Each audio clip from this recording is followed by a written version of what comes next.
Okay, look at this guy. Oh, wow. We got Tony in motion. Look at, we got an illegal, you know what? Illegal man in motion, dude. Illegal. That's an illegal procedure right there. Creative Tony running around the set as the show begins. But you want to know what? That's fine. We have so much going on tonight. I like looking at the empty chair. Kind of dig this. Anyway, how you guys doing? What's up, S. Wong, Don Peralta, Noemi, Nutter, Rags, Groschel, Patty from Napa, Sourdough Sal. All my friends are out there lining up tonight. Great to see everybody. Thanks for joining us. I am Paulie Mack. The chair, the empty chair. Well, here he comes. Here he comes. The empty chair will soon be filled by none other than my partner in crime for like 30 years now. He is Creative Tony. Hi, Creative Tony. I saw you running around the set there. Everything okay with your grips and your stage hands? Everybody cool?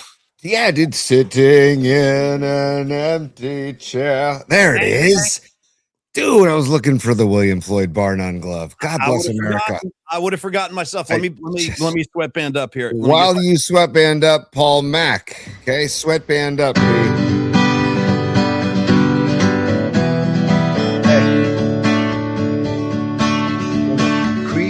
Tony,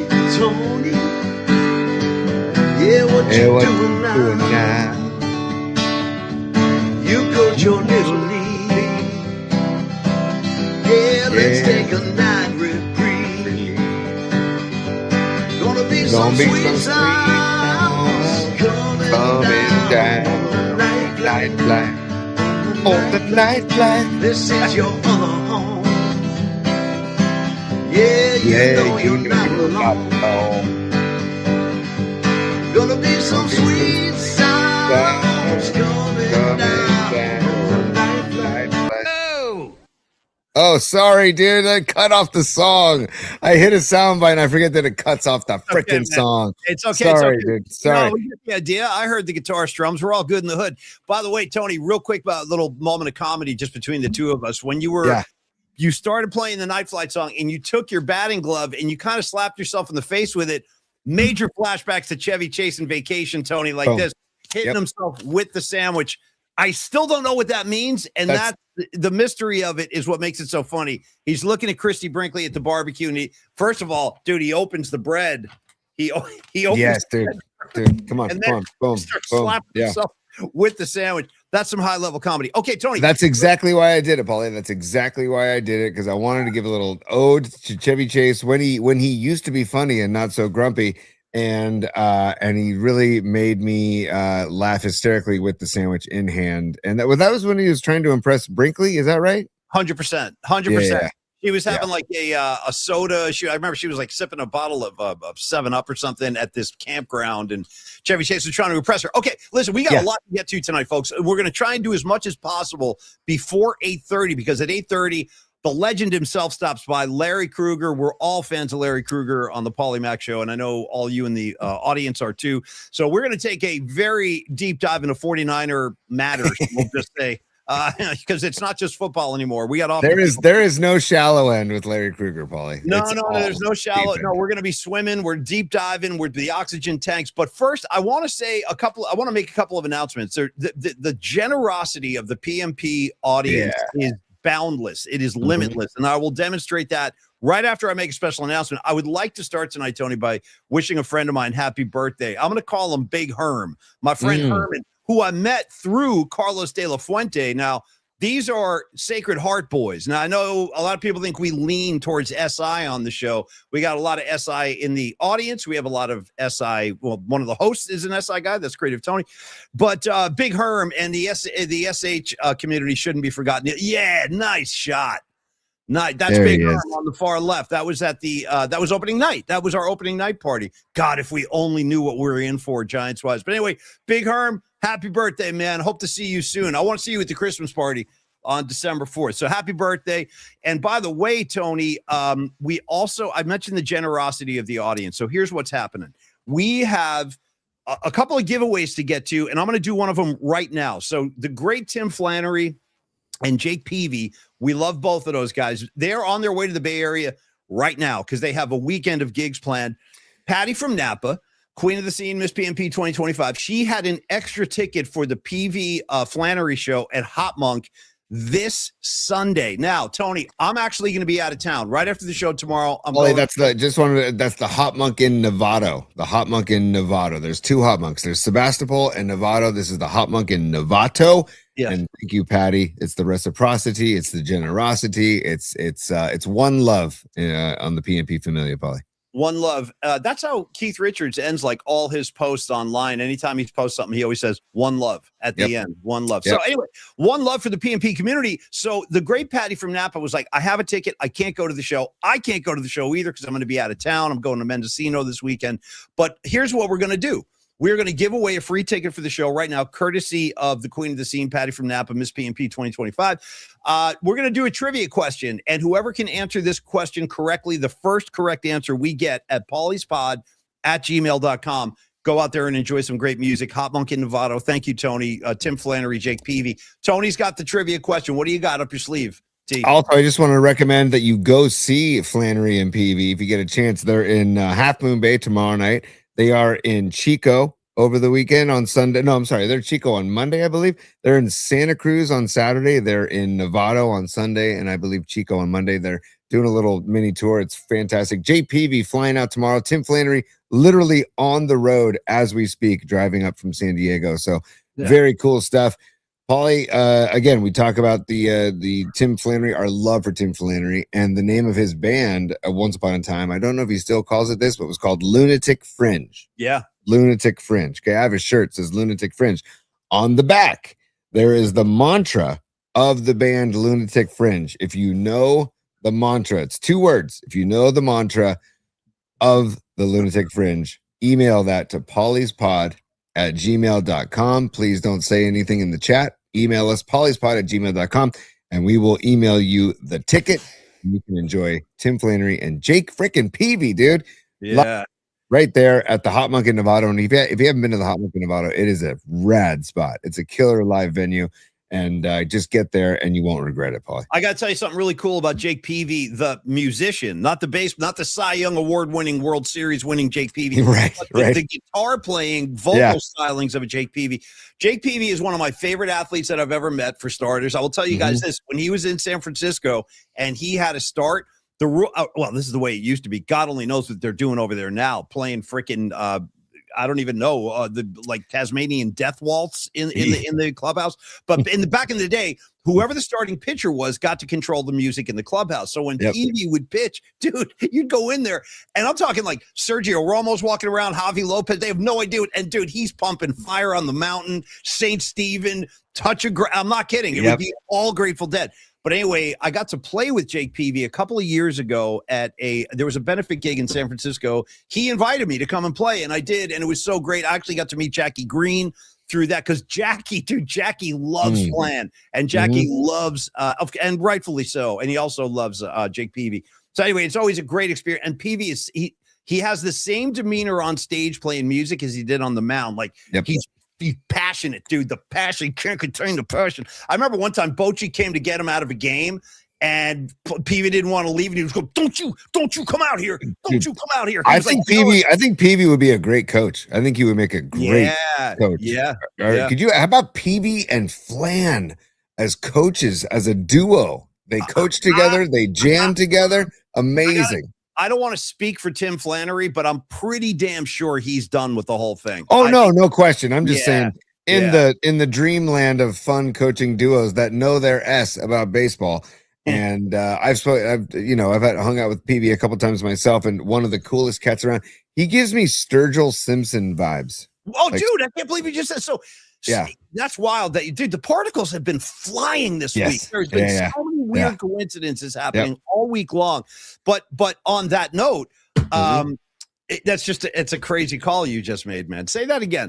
I said Jake Peavy gives me Sturgill Simpson vibes. Whose new album, again, I cannot recommend it enough. Johnny Blue Skies and the Dark Horse. And then come on, it's just fantastic. Really good stuff. The first time I ever even heard the name Sturgill Simpson and heard his music was through Jake Peavy. In Yeah, fact, dude. Yes. that's a true story. True story. So the night the Giants won the World Series in 2014 in Kansas City, one of the most unforgettable nights of my life, quite frankly, not only for what happened in the game in Madison Bumgarner, but Murph and I were so lucky we got to go literally party with the team. Like, we were in the clubhouse, champagne flying around. Peavy had all of his hillbilly friends and relatives come up, dude, from Tennessee or Alabama, I guess I should say. They were blasting. This is true. They were blasting Sturgill Simpson in the clubhouse after they won the World Series. And one of his relatives is a big, good old boy, man. And he was literally like stomping on the floor, like, hee-haw! Like, I was like, whoa, I don't know what's going on. It was mayhem in there. So anyway, shout out Jake Peavy. We love you, man. And best of luck. We'll announce when. Yes. You know who could have used Jake Peavy today is your orange and black, Paulie. Just saying. Not yet. Saying. I know. I gotta get there. I also gotta get it. I gotta get into my disdain for the Little League World Series. I think I'm done with the Little League World Series. I understand. And we also got to give Devers his propers. Devers is on fire. There's no getting around it. Devers is on fire. But hold on, I need you to be patient.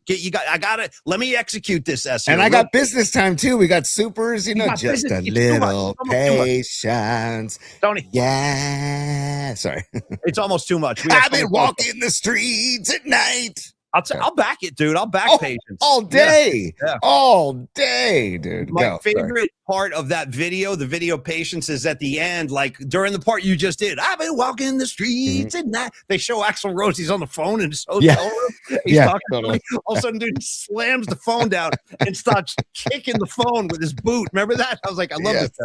Yes. All right. Anyway, guys, giveaway number two. Tony, then I want to handle some show business, and then the floor is yours, dude. Giants, dude, Little League, whatever you want. But we have more PMP generosity. This time it is coming from our great friend Miriam. Miriam, I see you right there. How you doing, kid? So Miriam was generous enough to say, guys, I have a pair of Giants Diamondback tickets for tomorrow, but I cannot use them. Would you guys be willing to give them away on the show? Miriam, of course. And thank you for the generosity. It's so cool. It's so cool. Yeah, it's very nice. I just love that all these people, their first reaction, Robot Centaur did it.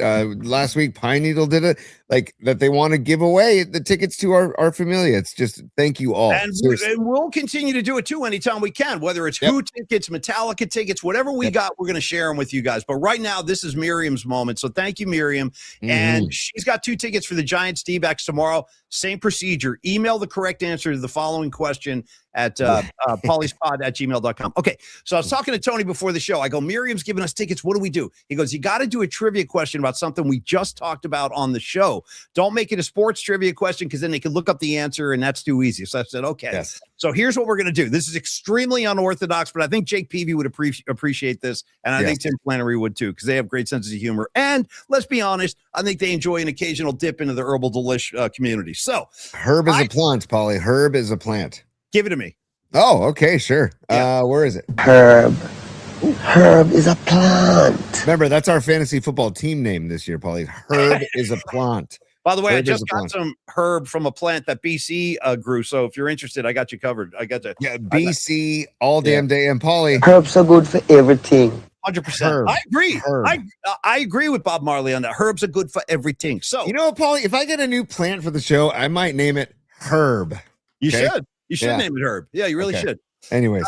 Okay, so I told a story yesterday on the show. I can't believe I told that story, but it just kind of came out a few years back. When I was still at KNBR, I was doing commercial reads for the San Francisco Symphony, and they invited me to go to this show, which I did. And it was on Valentine's Day, maybe 10 years ago. And before I went to the show, I went to the local dispensary, and they were giving away a free item, which I ate and promptly launched me out of my head. I had no idea what I was getting myself into. What was the item that I consumed from the dispensary that made me go visit outer space? You guys get the correct answer to Paulie's Pod. That's a true story. My wife is involved too. pauliespod@gmail.com. Whoever could name whatever item incapacitated me that I ate from the dispensary, the tickets are yours. And thank you. And Dom, do me a quick favor. When we get the correct answer, can you post it on the screen or text me just so I can announce it and that person knows, because it's a quick turnaround. The game's tomorrow. So thank you, Dom. Tony, we would like to thank Dan Coach Emilio for his support of the show. And your Little League fake is coming up right on the other side. Here we go. Yeah, I've had enough. I just okay. I want to hear about it. Stand by, because Dan Coach Emilio and SecureMoney.com, they deserve a moment of our time tonight, as they are great friends, great sponsors of the PMP show. Dan at SecureMoney.com. Question. Do you want to grow the money you have? Of course. Do you want to? Nah. And now I'm good with what I have. No, I'm good. I'd like to give some back. If you would like to protect the money you have, if you would like to pay fewer taxes, raise your hand. Me too. Okay. That's one good reason, or three good reasons right there to call Dan Coach Emilio, 1-888-960-SAFE. Dan comes to the equation with 30 years of experience in the financial business. I'm working on my 401k rollover with him right now. He sent me so many different options. Grow your money, radically. Grow your money conservatively, short-term, long-term, 5-year plans. There's so many different kind of options and routes you could take. It's really impressive how thoroughly informed Dan is. And Dan's going to work with you so you can maximize your income, pay fewer taxes. What happened? What? NorCal Refrigeration and HVAC. He says Dan knows what to do with the $140. Give me a Tim Ryan to punctuate that one. By the way, is it 160 or 140, dude? So and we're gonna get right back to Danny C in a second, but the what is it called, the cam footage, what do they call it, cam, whatever, body cam, thank you, body cam, body cam footage. It made me sad, dude. The Yankee shirt, the shorts. What are we doing? What are we doing? And dude, and just a tip for anybody out there: white ankle socks. It's just not a good look. Whole thing, dude. It's top to bottom. It's top to bottom. Let me show you. I can't believe we're doing this in the middle of a Dan Coach Emilio spot. I know, sorry, Dan. Dan would appreciate it. Here's what the owner of the 49ers should look like. No Yankee shirt, no shorts. This is what I want my owner to look like, folks. Yeah, that's not asking too much. Yeah, that's an NFL owner with 5 trophies. Jed York's in his Yankee t-shirt. I mean, dude, I just felt sorry. I've ended up feeling sorry for him today. Like, God, this guy is just in a poor bastard. Right. So Niners, get out there and win some ball games and just get this focus off of poor Jed York. Dude, Jed York is the man in the box buried in his S. You know what I mean? He's buried in his S beyond belief. All right, anyway, guys, Dan is going to help you maximize your income. He's going to help you pay fewer taxes. He has a variety of ways to achieve that. And then he can help you with retirement planning, life insurance, IRA planning, estate planning. And again, I like to call it the Polymax special, the 401k rollover. Access to guaranteed options. Dan has 7% on 2-year terms, 8% on 5-year terms, 30 years of experience, tons of knowledge. He can definitely help you. You need some extra cash in your pocket, or you want to grow your money or pay fewer taxes. Yes, we all want that. Talk to Dan. I'm telling you, this guy's great. 1-888-960-SAFE or Dan at SecureMoney.com. Thank you, Paulie, very much. Have we done a wellness check on Dan today after the ridiculous L at Oracle Park Take today? it away, buddy. This is your moment. Hold on, dude. I got to give our man Bonte Hill some love first. He goes, man, the Giants haven't swept anybody all season. He says this on Twitter, on social media. Giants haven't swept anybody all season, and I'm watching this last inning. I'm about to watch this last inning like it's Game 7 of the World Series. And then they end up blowing. Paulie and I didn't see it live because Paulie and I taped an interview with Joe Fonzie that we're going to play on Friday. So we didn't see it live. I was complete shock when I went down and saw the score. I'm like, wait a minute, what's going on? Is this? Are you right? I'm getting text messages. Dude, Darren Chan's texting, John Stevens texting. And so did you see Brooksy? Dude, with the Pillsbury Doughboy? No, Brooksy put a picture. He goes, I just got back to my crib and saw the final score, and he put a picture of this guy's face just going like this. He's like, yeah, dude, just like squinting, like what? Like it made me laugh. Brutal loss. Tony, you could argue not only the worst loss of the season, it's the worst loss. I got numbers, Paulie. Okay, we got numbers. Okay, and then we got to get some supers out there too. Okay, Josh Dubow from AP, Associated Press. He said, he posted the Giants trailed the Reds 10-9 after entering the 9th inning with a 9-3. Giants, hold on a second. Let's just go to the numbers. Giants are 773-0 before today since 1974, playoffs included, when leading by 6 or more runs in the 9th inning. Sure. The Reds were 0-898 when trailing by 6 or more runs in the 9th inning since 1974. So I should be laughing, but go ahead. Yeah. So there you go. That's one. Kylan Mills. Thank God for Kylan Mills. She posted the Giants were 2,208-0 all time when leading by 6 runs or more in the 9th inning before today's loss to the Reds. So that's all time. Josh Dubow from Associated Press went back to 1974. Kylan Mills went back all time. So, dude, it's just, this is rock bottom. If you're wondering what rock bottom is, well, welcome. You're at rock bottom, Paulie. So check it out, man. Check this out. So first of all, Dub City, great line. That should be the slogan. Forget about there's nothing, Giants baseball, nothing like it. Dub City goes, kids, this is the road to a hundy. The road to a hundy. But you're right, man. Dub City, you're 100% right. This is what the road to a hundy looks like, dude. By the way, do you know that, because it's funny you just said rock bottom, Larry Krueger, our guest coming up in about 10 minutes, he posted on Twitter tonight about the Giants, which is kind of rare for him because he's doing a lot of Niner stuff right now. But that's exactly what he posted. He goes, this is rock bottom. Yeah. We've now hit rock bottom. Yes. That's where we are. Yes, rock bottom. I mean, the only bright spot is well, here we go, Paulie. Bombs away. Is our guy, your guy, my guy, Rafi Devers. The guy is seeing the ball well. He's been on fire for a while now. And he, no pressure in these at-bats, no pressure in these games, nothing on the line. So you could argue that, but he's still demolishing the baseball, dude. And his home run today was a freaking meteoric. He's feeling it right now. You can't. There's no way to get around it. Devers is playing. He's hitting great right now. Tony, I have a quick musical dedication to your San Francisco Giants. I don't know if this is going to work. I'm going to. Oh, are you going to go rock bottom? Are you going rock bottom on me? Stand by. Okay, you're going rock bottom on me, aren't you? Rock bottom. Yeah, dude. Okay, I didn't know you knew that one. Very good. Yeah, come on, dude. Yeah. I'm going to Kiss Alive for this one, folks. I, along with the Kiss Army and Creative Tony, would like to dedicate this chorus to the 2026 San Francisco Giants. I hope this works.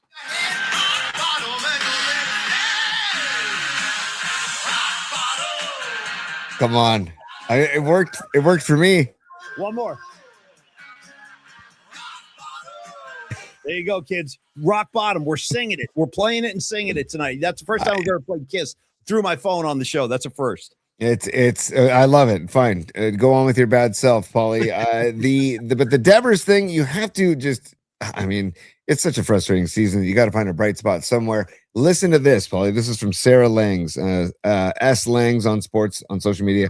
She posted Devers has 17 home runs at Oracle Park this season. That's the most at Third and King since Bonds hit 26 there in 2004, dude. So we got to give it up for Devers in some respects. And then also, Paulie, let's see, then also the same woman, Sarah Langs, posted most home runs in the first 225 games as a Giant. Barry Bonds hit 61 home runs in his first 225 games. Devers in 223 games has hit 49, and Willie Mays hit 48 in his first 225 games. So the guy has entered some, hollow ground and with, two Giant legends. So I got to give credit where credit is due. Yes, no pressure, meaningless games. I get it. But I mean, it is a bright spot in an otherwise dark. And today also, from what I could see, again, I wasn't at the yard, but watching the game on TV, it looked like maybe the smallest crowd I've seen this year. There are a lot of empty seats at the yard today, man. Yeah. It's well, I mean, the fans, the Giants have such a loyal fan base, and and poor Logan Webb. Dude. Logan Webb. What? I really feel bad for Logan Webb. First of all, we didn't even talk about what happened to him in Fenway the other day, and that's okay. We don't need to. But that was bad. I felt bad for him over the weekend with the Boston thing. And then coming back home and pitching well, and then this is what happens. I mean, it's 3 outs away from their first sweep of the year, Paulie. 3 outs away. And a 9-3 lead, dude. That's like little league stuff, man. Blowing a 9-3 lead. Speaking of little, I think we might need to do some supers because Grosh will just drop some pretty good comedy via a super donation. Yeah. So, yeah, right. Let's go backwards. We'll go backwards in the super land. Stand by though. Oh yeah. It's business time. And you know what's a night flight? It's business. It's business time. I know what you're trying to say. You're trying to say it's time for business. It's business time. Ooh. There we go, dude. There we go. Stevie Grosh. We love you, Grosh. He says the Giants are the mini kids. There's no question. There's no question about it. I got to be honest, though, Grosh, I don't think mini kiss, there's an element to cool there. I don't think there's nothing cool about the Giants. Nothing. Maybe Devers bat right now. That's about it. That's about it, dude. Great concept, dude. Mini kiss of the NL West. 100%. 100%. Dude, can we get a mini Black Sabbath out there? Sure. Why don't we have a mini Black Sabbath? I want to see it done. Somebody get a mini Black Sabbath happening. I would love to see that. If there's a Mac Sabbath out there, then there's going to be a mini Sabbath as well. Because I would appreciate it. Yes. If you don't know about Mac Sabbath, check it out. Just search Mac Sabbath, and you'll thank us later because it's basically people dressed up in the McDonald's. You know, the Hamburglar and the Ronald McDonald and all the characters from McDonald's, and they play Black Sabbath music, but they change the lyrics to be more apropos to McDonald's food. It's weird. It's like a bad kind of acid trip vibe. They got going. Wacky, dude. Wacky. Steve, hold on. We got into more supers. Probably Steve Grochel is another super. He says, once we graduate, we have nothing but love for all WCAL schools, except Sarah. I'm with you there. That one. That's for you Peninsula guys to kind of mix it up with. How do you feel about Sarah, Tony? Barry Bonds, Bob Fitzgerald, Tom Brady. If you ever heard of him, he was a Sarah kid. What do you think? Tell me the real feelings deep in your heart for Sarah. Go. I love the new president of Sarah High School. That's my thoughts. Yes, Mike Fidelli.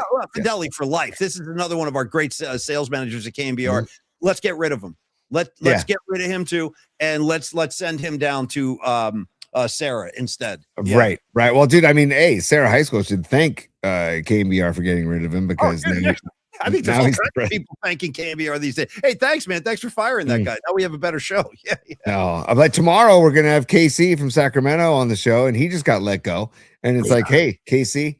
On to bigger and better things, buddy. That's exactly what I told him, and he's got plenty of talent. That kid's going to be fine. And Friday, Joe Fonzie. We had a great chat with Joe Fonzie today. He told us some really cool old school 49er stories when he first started covering the team. So that'll be on Friday. We'll play that on Friday because, like he said, we have KC tomorrow. All right, Tony, proceed, buddy. Yes, and one last super from Patty from Napa as we continue the show. She says, request the Broad song, the Biscuit Lady video, and end the show going to Particle Land. Extra credit for the Substation song. Wow. Patty, I love it, Patty. Let's see. Tony, how do you want to proceed? You want to give why don't we do the Broad song now, and then later after Krueger, because we got to get to Larry, and I got to do another spot before that. So why don't we? Yeah.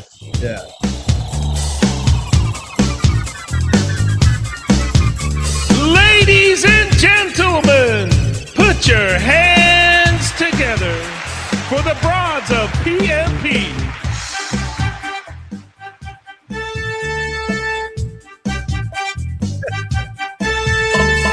Giants and Niners and pop culture takes. They bring the best every day. The Broads of PMP.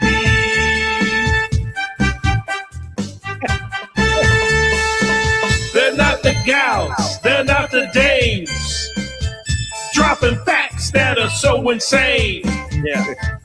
More knowledge than you and me. It's the Broads of PMP. The Broads of PMP.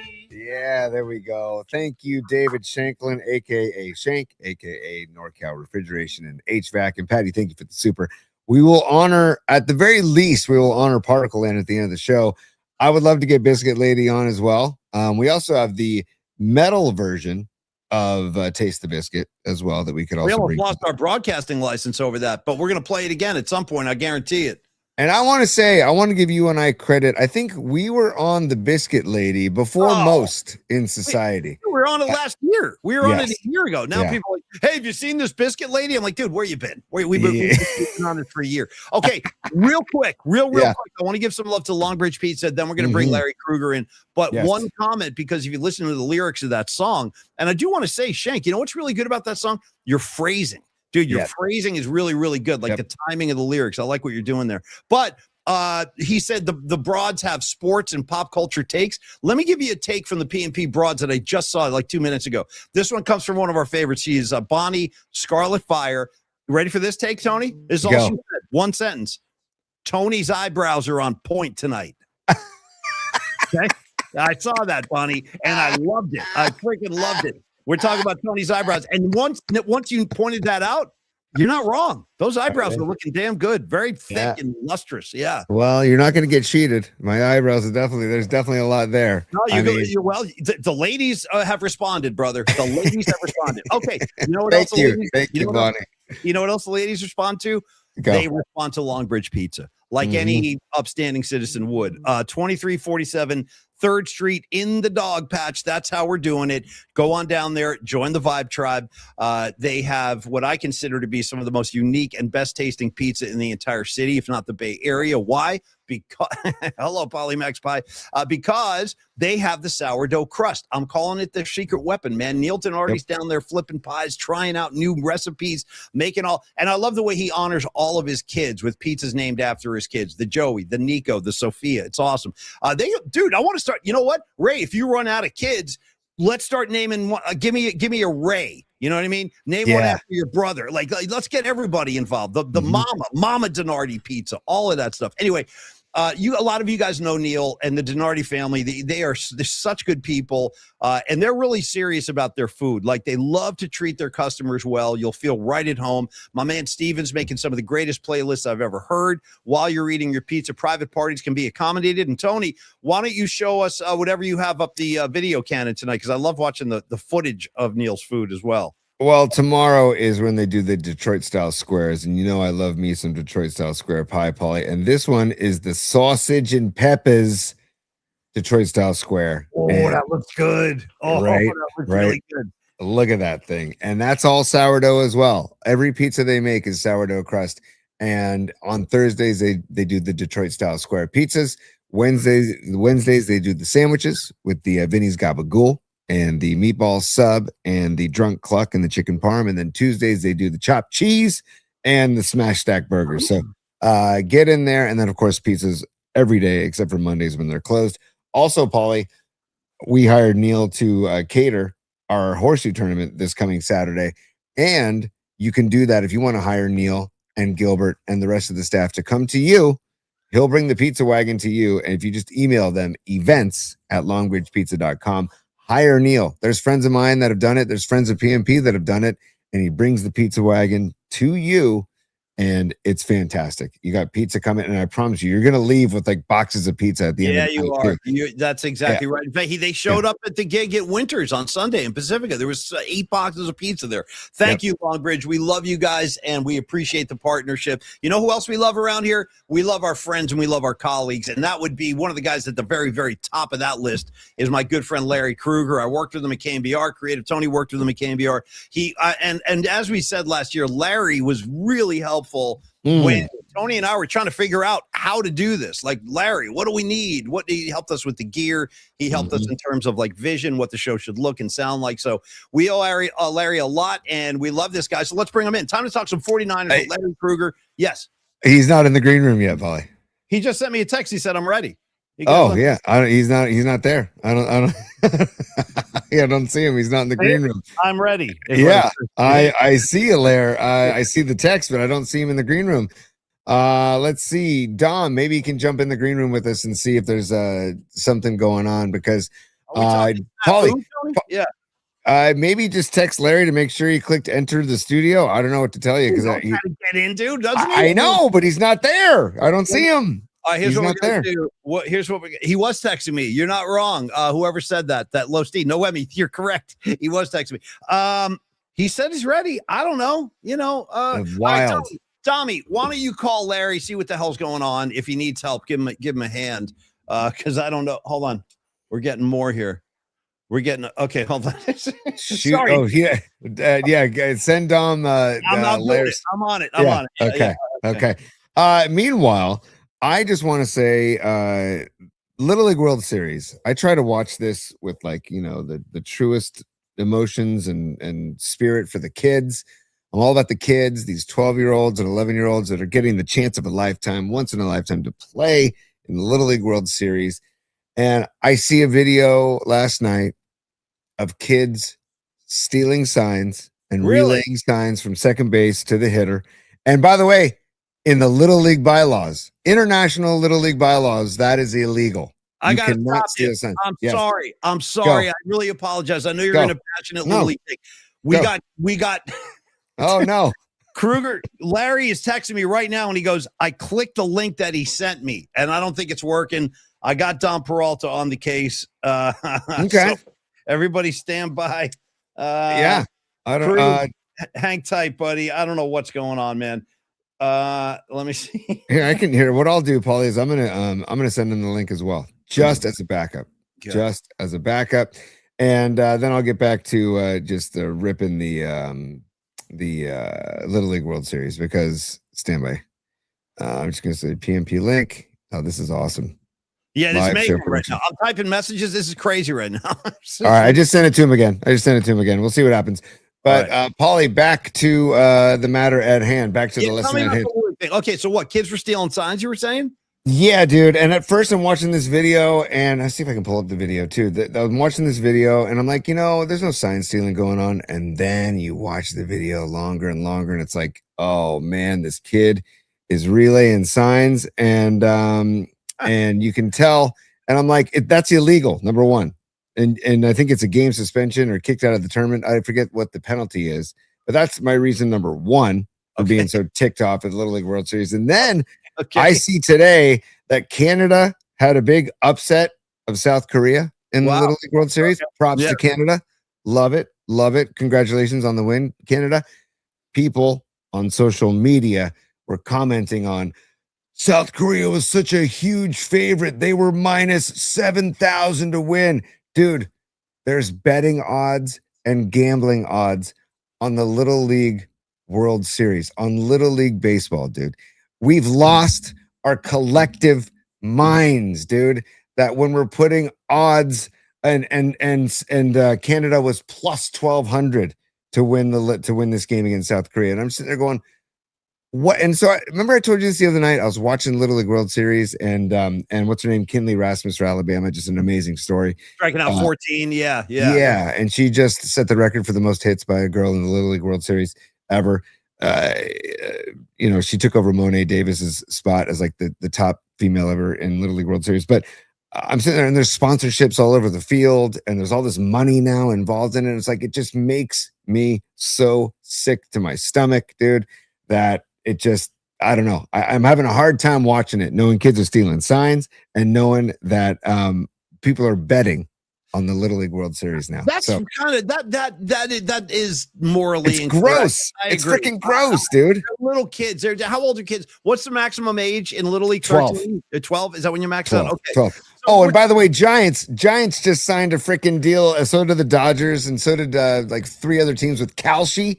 Now you can bet, like, hey, we're anti-gambling, but here we're going to take all this money from this online trading company. Stop right there. I just saw. It's funny you're bringing this up. I just saw that headline before we started the show tonight. Explain that to me one more time. I'm gonna have to explain it to you later, Paulie, because you know what? Krueger's in the house. It's about time. Okay. Yeah. Thank you, Dom. Thanks for helping us out. I know Dom was like dealing with a lot right there. I knew we'd get to the bottom of it one way or another. Technical problems are part of the equation over here in the PMP community. It happens all the time. We had problems. You should have seen what we went through to get Joe Fonzie on the air. It's like a 2-week odyssey, and we finally got him. I know. Such a gamer. But here, let's bring Larry to the show. What's up, Larry? I'm in a great mood tonight because I just hit a 3-team Little League parlay. This 12-year-old, he got a brand new skateboard, and then he gets up there and he hits a triple. What are we doing? Oh, I mean, And then, of course, the cleanup hitter, who I was really banking on to have a big night, he had to go to a birthday party. So he couldn't go. Nice. So I mean, right now, but I'm still a winner. No. Could you imagine that? That would just be unbelievable. Dude, isn't it incredible? It's incredible, Krueger. I saw it really quick, Larry. I saw that Canada beat South Korea. It's a big upset. I guess South Korea is a favorite. But that's the thing. They're posting all these odds that South Korea was minus 7,000 for the game today, and Canada was plus 1,200. And I'm like, what is happening, dude? This is Little League Baseball. 12-year-olds. It's the corruption of everything that's pure and sacred in like youth culture in America. Because now these kids are going to grow up thinking. I mean, they already have all the drip and the swag. Like the way they're like they're they're wearing chains and like elbow pads. I mean, it's the whole degradation of our society. Yes. You know what's going to happen is we're going to go to like St. Gabriel's for mass, and there's going to be a scoreboard that says, "Will communion be at 6:30 over or under?" And you're going to be like, "Shit, I'm going to take communion." He's a little slow here with the players of the faithful. I'm going late. I'm going over on the communion. Yes. I got $100 on Father Murphy reading from the book of Paul before this thing. I got 100 on it, dude. I got 100. Hey, bro, meet me at St. Cecilia's. I'm pretty sure the reading's coming from Ephesians. Yeah. Totally. All right. What's the over under for the homily? Like 11 and a half minutes over under for the homily. Let's go. I just got a hot tip from an altar boy. He's an insider. He said Father Murphy's not feeling well. He might not dress tonight. We might have a sub. So tonight's wine is brought to you by Wente Vineyard. Dude. And the first person in line for wine gets a free round of golf at Wente Golf Course. Could you imagine? It'd be awesome. By the way, also the robes for the priests now have like patches on them for NASCAR. Pepsi. Yeah, Pepsi. You know what I mean? Snickers. Yeah. Oh, hey, wait a second. Father, yes. I love that Rakuten. That is beautiful on the left chest. How about a Budweiser logo in the stained glass? We'd like to thank people or Jesus with to the cross, but then with like Coors above the top. Totally. Maybe. Oh my God! This communion is brought to you by by Coors. Yeah, I'm gonna go dark. The prayers of the faithful brought to you by the 49ers, and their faithful will be out there Sunday. Dude, beautiful. Commercialization of the Catholic Church. Hey, Krueg, great to see you, Krueg. Sorry about the weirdness, but great to see you. And before we dive in, I wanted to ask just one simple giant question, and then it's all Niners from there. But right before the show started, I saw your post, and Larry said, folks, if you're wondering, this is what rock bottom looks and feels like. And I'm so glad you said that, because we have kicked that term around all year, rock bottom. Krueg's, I mean, maybe the worst loss in our life. Honestly, like, I don't even know how to gauge what happened today. All I got to say about that is Jed York liked it. You know what I mean? Jed York liked it. He's like, rock bottom. Yeah. I know rock bottom, and that is rock bottom. You know why the Giants lost today? Because I bet them.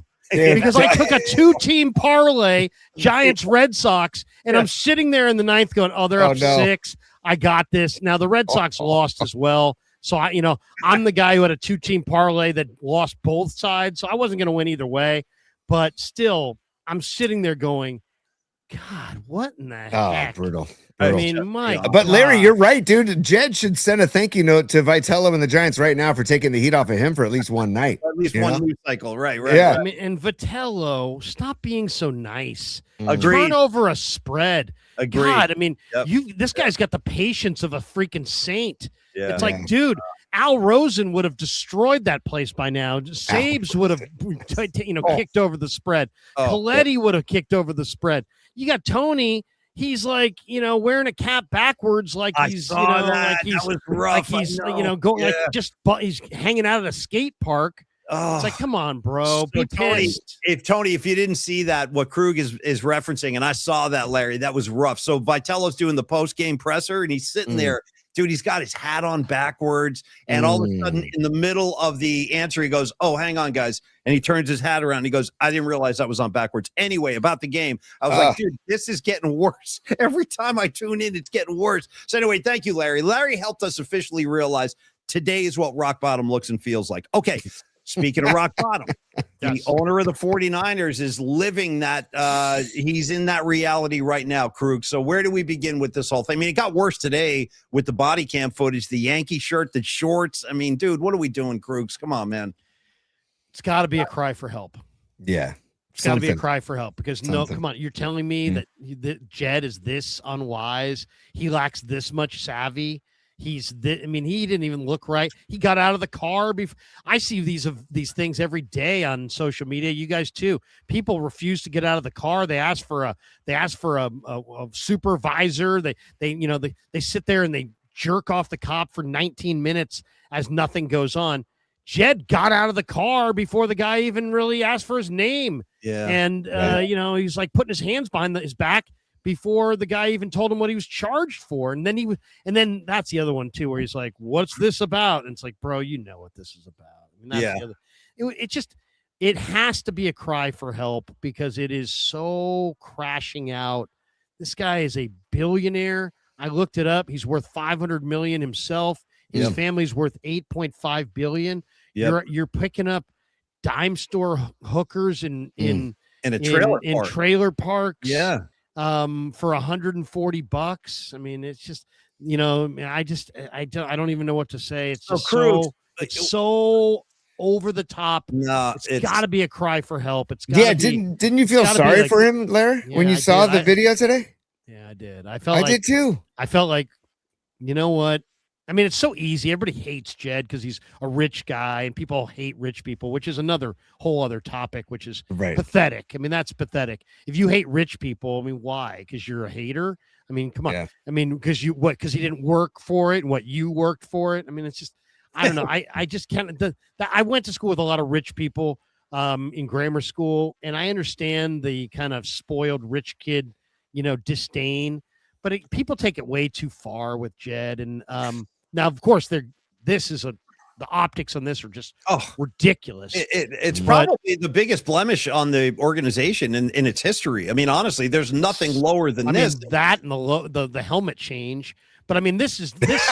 Remember the helmet change? You know what? That was worse. That was worse than this. Come on, the helmet change. The helmet change might as well have been that was the uniform equivalent of $140 hooker. Dude, that's a freaking great call, Krugs, coming in hot tonight. But Krugs, here's what I want to know. I had two things, and then Tony, take it away. But one, will the NFL? They're going to have to discipline him, I would think, right? Because I mean, Kraft got nothing. No Kraft walked away scot-free. But this is different, man. There's camera footage. All this he's being riffed on by all the late night talk show hosts. This is like a national thing. So how does the NFL respond, Krugs? What do you expect is going to happen here? I would imagine some form of a suspension, and God, I hope it doesn't hurt the football team, but there's always the potential for fines and also draft picks being taken away. It wasn't a competitive advantage thing. So it's more about him. So I don't think they'll take away draft choices.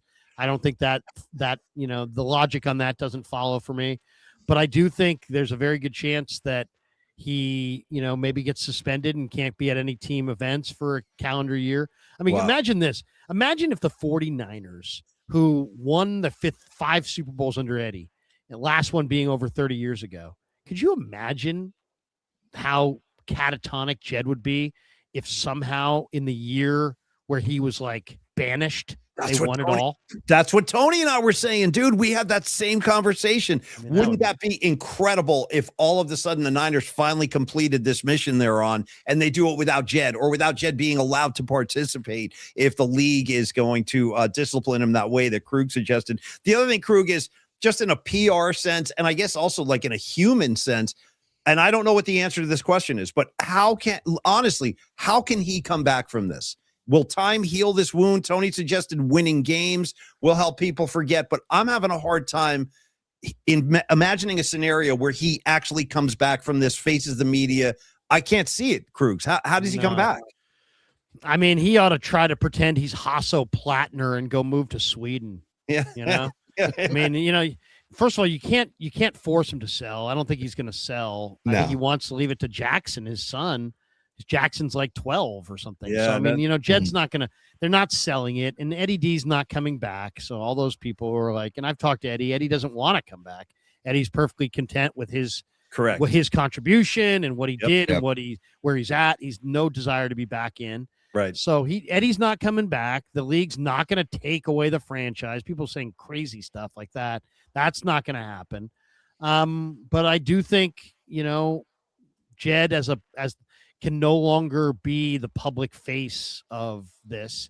I mean, I asked some people down there. I called down there yesterday to talk to some people who I know have been in the organization. I said, give me, I need to know, what is the feeling in the room? What is the feeling in the organization? And the guy has been around for years, and he said, hey, look, there's people here that have only worked here for 6 months. Jed's pretty much been, out of the building and not working here for a long time. So there's people that work here that don't even know him, have never met him. Right. Then there's people that know him really well, and they're shocked by this. But the one thing about this, and I made this point to Murph this morning, and I think it's a point that it's unpopular, but I'm going to say it again because I think it's important. Yes, is Jed a damn fool for this whole thing? Yes, absolutely. He's a damn fool for this thing. But I also think because of Jed's genius, and I'll call it genius, or at least planning, Jed has put together during the Harbaugh years. He was tweeting, and he had it all screwed up. Yep. He didn't know when to communicate, how to communicate, right, what to be involved in, what not to be involved in. And so he was involved in football, and he got involved with Harbaugh and Balky, and he got himself in the midst of their whole beef, and the whole thing was a big cluster. But since that point, he's brought in people. He's got Al Guido as his CEO. Yeah. He's got Stephanie Rogers as their CMO. She's really sharp. You guys have probably met Brent Schoeb. He's the COO. Really sharp. So they've got the business side people, and they're all really top tier people who are great at what they do. So I think the business keeps going. The guy said to me, hey, if there's somebody that's a potential sponsor, that's a seven-figure deal, that guy might be pausing right now on, do I want to spend my money here? Yeah. It's like, that's real. But but as far as how the Niners go forward on the football side, you have John Lynch, very credible. You have RJ Gillen now as assistant GM, Brian Hampton. They brought in Kwesi Adolfo-Mensah back into the organization. My point is just that on both the football side and the business side, I think they're perfectly fine to just move forward. Wheels keep churning, almost no impact at all. And you have to credit Jed with that, because a lot of people were like, you're just doing this and that, and you're involved in all these things you shouldn't be involved in. And he did. He stepped back. He did put together management teams in place. Yeah. And now, I don't want to say this is a big nothing burger, but as far as football and business is concerned, I don't think it's going to be this like devastating thing, because I think this is an organization that has really, really high quality people already in place. Most of them have been there for 10, 12, 15 years, and there's a lot of continuity there. And I just think that even though it's a bad day for Jed, I think you got to credit him for the kind of the infrastructure that he's put up throughout his organization. And I think he's going to benefit from that right now. Go ahead. Yeah. Well, I was going to say, and I credit Kyle Shanahan and Fred Warner publicly getting out in front of it and saying, this is not a football issue. And there's a definite line that Jed created between football issues and non-football issues. And like you said, he stepped aside. So I'm so glad that Jed and John York stepped aside years ago and just kind of got out of the spotlight. He totally messed up. And like you said, it's a cry for help. Absolutely. Get the help you need, Jed. But back to the gridiron, Larry, I'm very excited for the season, to be honest with you. I think because the Giants stink, I'm even more excited than normal. Sure. Stink's not even strong enough, but go ahead. Yeah. Right, because the Giants get rock bottom. They hit rock bottom today. Yeah. Stink is not strong enough, but I know what you're trying to say. Yeah. Love what I'm seeing out of Mac Jones, that insurance policy. And Purdy is looking smooth so far. I'm worried about protecting Purdy. The old line. So what is it? Robert Jones? Is it Carver Willis? Is it Connor Colby? Who is going to take that left guard spot? Do you know? Do you have any sense? Or who would you like to see in that spot? Well, I mean, they were first trying to force feed Connor Colby. Right. Then they they obviously didn't like something. I asked Chris Furster about it. He said, he had some good things that he improved on, but he kind of fell back. He wouldn't say specifically what he did. but that vaulted Robert Jones into the mix. Then Jones got dinged up. Then they've been kind of trying to force feed Carver Willis. I was at practice, I guess, yesterday. Carver Willis got beat so bad in the one-on-ones. You know, CJ West beat him. Eason beat him.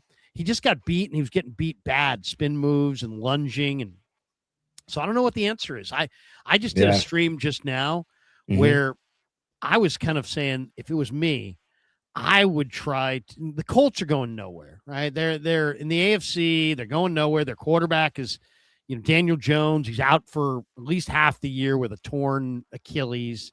So they're kind of in a rebuild mode. I think I would call them and say, hey, I'll offer you Curtis Rourke, you know, young quarterback that you can play right now. I'll offer you, if you want CJ West, you can have CJ West. You want Alfred Collins? I'll give you Alfred Collins. I'll offer you Jacob Cowing or Jordan Watkins. If you want a young receiver, they need a receiver. They're down some receivers. And I would even offer them a day 2 draft choice. And I want Quentin Nelson. I want the big, awesome, all-pro left guard. Wouldn't that be something? That would be amazing, because protect your huge. You put so much money into Brock Purdy, right? You need to make sure you protect him, and Jones too, because I do love. I mean, the balls that Jones was floating over the linebackers in their last game against the Chargers, I was like, damn, this kid. Look good. Yeah, Mac Jones looked good, man. Jones is good, dude. Jones is really good. I mean, he's all over the league. Yeah.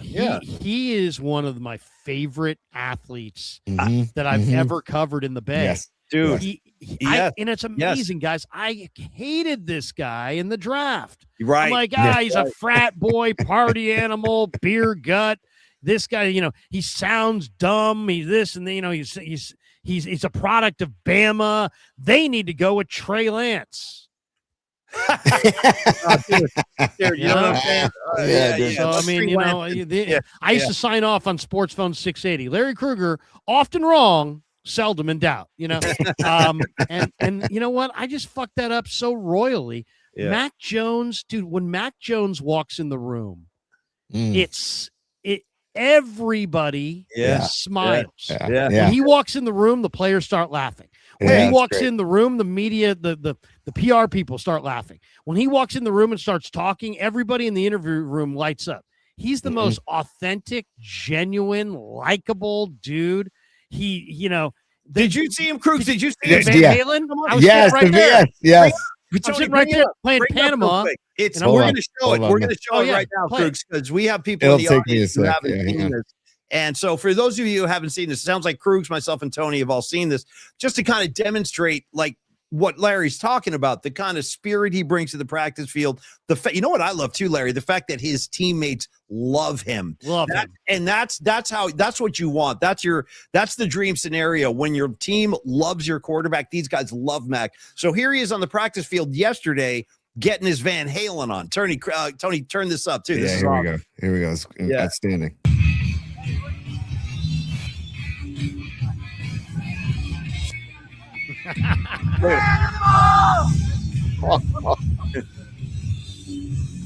Yeah, I mean, there's another one. The guy is a crack up. Yeah, he's a terrific guy. You ask him a question, man, and the players really like him, and he's so genuine. You know what he did? He did something that was so complicated and so difficult, and he made it look super easy. He found a way to walk into an NFL locker room with all the media, all the pressure, all the scrutiny, and then Brock goes down with an injury. He found a way to assert himself in the room with all these type A personalities and all the pressure as the leader. But he did not in any way say even one syllable that went against Brock. And it was like Brock and him were super tight. And yet he asserted leadership. And then when Brock came back, he gave it back to him and was still this real positive beacon in the corner of the locker room. I've never seen anybody do the backup. I mean, Joe Montana, Steve Young, all of them.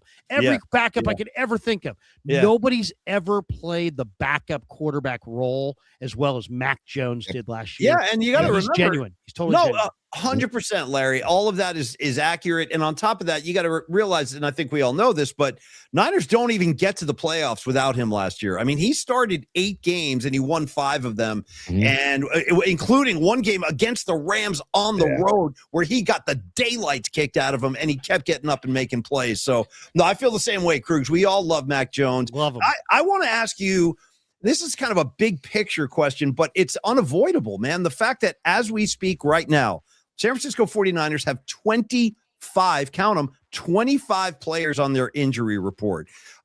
Substation, whatever. I don't know, I don't know what's behind this, but you keep hearing all of these concerning things coming out of Santa Clara. You know, the tendonitis Nick Bosa is dealing with might be more severe than we expected. Today it was Mike Evans. Mike Evans is the groin, might be a more serious problem than we thought. How worried or to what degree are you concerned, Larry, just simply with the health of this team, as we haven't even played a meaningful game yet, and we got 25 guys on the injury report? You know, it's amazing, too. I was looking at did you see that list? The Niners supposedly had 25 guys hurt. Did you see how many the Raiders had? How many? One. I think it was one. One. Jesus. Yeah. What the heck are they doing? Like dipping themselves in Lourdes or something? I mean, well, how come? What are they drinking holy water, or what's going on? I mean, what the heck's going on? But I would say this. I think I don't want to say it's much ado about nothing, because the Niners practice hard and they run guys into contact, and they do practice hard, and so they're banging heads. Okay. And Kyle's an old school guy. He believes that you got to build those calluses. But this year there's been a noticeable change, and the noticeable change is that Kyle knows that he's got 2 teams here. He's got 10 to 12 guys who are like veterans, been there, done that, and they're core guys. And then he's got a bunch of young guys, who are grinding. And he's going to let the young guys bang heads. But with the old guys, like Christian was out, and there was immediately everybody's like, Christian's wants a contract extension. Christian's hurt. Yeah. And I said on my YouTube channel, I'm like, guys, I don't have any sources. I'm just telling you what I think. Okay? So this is what I think. I don't think Christian's hurt, and I don't think Christian wants more money. I think the Niners see it the exact same way I see it, because I want to win and they want to win, right? So we're seeing things the same way. And the way I see it is, you had like 5 weeks left before the opener, and your running backs were all getting hurt, including Kalon Black and CMC. The Niners just said, you know what? We're not going to play McCaffrey. He's healthy. We're just going to sit him out. We're not going to play Evans. We're not going to play, several guys, but Bosa and CMC most specifically. And then CMC came out and said it a couple days ago. He's like, this was part of the master plan. To rev it up, shut it down, and rev it up again. And then when I heard somebody ask Shanahan about CMC, this is where this is where I've got enough experience I can read Shanahan. He gets asked this question. Hey, how serious are you concerned about the severity of Christian McCaffrey? Before the question's even done, Shanahan's like, no. No. But Shanahan would be concerned if he was really hurt, but he's not concerned because he knows he's not. And then at the end of the answer, he goes, and by the way, Nick Bosa is in kind of the same position. And it's basically the same thing. These guys mean a ton, and then we're not going to run them into the ground in August, especially CMC coming off of 450 some odd touches in the playoffs and regular season. Totally. So it's just precautionary. Okay. Evans, precautionary. The only real injury is Pearsall. Pearsall's done. He's done. He's out. And then what do you think about? And well, there's 2. We're getting tons of questions from the audience too. So Tony, let me give Larry 2, and then Tony, you take it. From Dave in Santa Cruz, he wants to know if you think Bosa is going to play week 1. Yes. And I, Paulie Mack, want to know if you think Kittle will play week 1. No. Kittle will not play week 1. Kittle should not play until I wouldn't let Kittle play until after Halloween. I'll give him his helmet filled with M&Ms. Here you go. And until then, guess what, bro? You can't have your helmet, and you're not playing. He had the surgery January 14th. I looked it up. You can look it up in Google right now. What does it take for the average NFL football player to come back from an Achilles tendon rupture? It says 9 to 12 months. Yeah. February 14th, March 14th, April 14th, May 14th, June 14th, July 14th, August 14th. That's where we're at basically right now. It's 7 months. Yep. If he came back right now, it'd be like almost, a couple months early. So then you wait till September 14th. Now that's 8 months. To me, I'm starting to consider it, but I still don't want to put him out there until October the 14th, which would be 9 months. Yeah. So I would even be more conservative than that because I think you're a Super Bowl type team, and I want him on Super Bowl Sunday, and I want him in the NFC Championship game. So I'm PUPing him in that first week of the first month of the season, and I'm not putting him out there. Also, you got other guys. You got Tonjes has had a great summer. He's a terrific player. You don't need George in September. You need George in the playoffs. 100%. 100%. I don't think, and even George, it's funny. The reporting on this is all over the place. Last week, George comes out and he has a presser, and he says the first question is, George, is it still a possibility that you could be ready for week 1? He's like, absolutely. I saw that. No, Yeah. Everybody ran with that. 3 questions later, somebody said, so George, are you, really trending towards week 1? He's like, look, if I'm not there for week 1, then maybe I'll be there week 2. And if it's not week 2, I'll be there week 3. It's an 18-week year. It's a long year. Yeah. But nobody reported the second part. No, you're right. Everybody reported the first part. George is going to be back in week 1. Yeah. But then literally 3 questions later, he's like, hey, and if I'm not back week 1, it'll be week 2 and week 3, week 4. So, Larry, it also goes back to what Steve Young has always said, that the first 4 weeks of the season are like basically training camp for the starters. And so if you can have Kittle sit out at least 2 of those weeks, if not more, I think it's a win-win for the length and the duration of the long haul of the season. I need him, like you said, we need him there at the end, not at the beginning, man. Big time. I also don't like these other tight ends they have in that room. Farrell, I'm not a big fan of Braden Willis. He had a pretty good block on the McCormick 37-yard run. I'm looking at the cut down for tight ends: Cole Kmet in Chicago, Dawson Knox in Buffalo, Payne Durham in Tampa, Colby Parkinson with the Rams. There's going to be a tight end or 2 or 3 of significance that gets cut. And I think the Niners ought to just go to George and say, George, we're thinking long-term, long haul. We're going to bring in somebody else. You're going to get your job back. It's all going to work out. We love you, but we're you're not playing in September, bro. Just get healthy, get strong. I'm totally with you on that, Krug. Could you imagine if, God forbid, something were to happen, everybody be like, why did he play? 100%. What did he wait? What do we? So, I'm going to Cal. Same people demanding that he plays would be demanding Shanahan's feet, held to the fire because he got hurt. Yeah. So, Kruger, I just went to calsheet.com and they have week 3 is the week that they're betting. I'm just riffing. I'm just kidding. New partner of your San Francisco Giants. Yeah. The gambling preference of your Giants. Yeah. It just all kind of just turns my stomach. But hey, I got a couple for you, Larry. First of all, our buddy Fareed, aka Robot Center, he wants to, because we were talking about O-line, and this is kind of a long-term thing here with the Niners. Why the team is content with a mediocre O-line instead of looking at veteran O-line available to come in and compete. Do you have any idea why that they've never really prioritized the O-line?